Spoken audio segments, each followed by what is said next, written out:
Bien. Et si maintenant je voulais mettre des effets spéciaux différents sur les 3 spirales que j'ai ici, eh bien c'est pas possible si elles sont sur le même calque. Il faut que j'en prenne une et que je l'envoie sur un autre calque. Et ça c'est très intéressant ce qu'on va voir ici, ça va forcément vous servir à un certain moment. Vous allez prendre le lasso. Alors le lasso libre, parce que vous avez aussi un lasso polygonal, un lasso magnétique. La plupart du temps, on utilise le lasso libre. Ce lasso, il doit être en contour progressif 0, c'est-à-dire qu'il fait des sélections à bord net, pas à bord flou.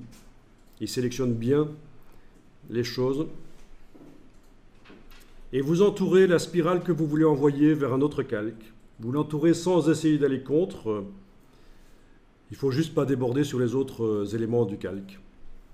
Donc là, j'ai sélectionné la spirale et pas mal de transparence autour grâce au lasso.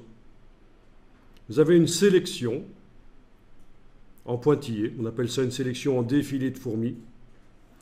Vous avez des formateurs dégueulasses qui disent aux stagiaires de zoomer pour voir les fourmis. Mais moi, j'ai arrêté de le faire. J'ai arrêté de le faire le jour où un stagiaire a réellement vu les fourmis. Ça m'a fait peur et ça m'a appris à ne plus faire de blagues. Il est dans quel établissement maintenant? Bon. Bien, le calque qui contient les pixels est activé et on va aller dans Menu calque, Nouveau. Et là, c'est souvent à ce moment-là que les stagiaires vont là. Menu calque, Nouveau. Nouveau quoi? Calque de remplissage, de réglage, quoi? On ne trouve pas, c'est où? Ben non, calque nouveau, c'est la première ligne. Voilà, calque nouveau. Nouveau quoi? Nouveau calque par coupé. Donc ce qui correspond à majuscule CTRL-J. Résultat, vous avez la spirale qui a disparu de son calque et qui est allée toute seule sur un autre calque. Oui. Donc bien sûr, il reste visible sur l'image, mais il n'est plus sur le calque. Il est sur un autre.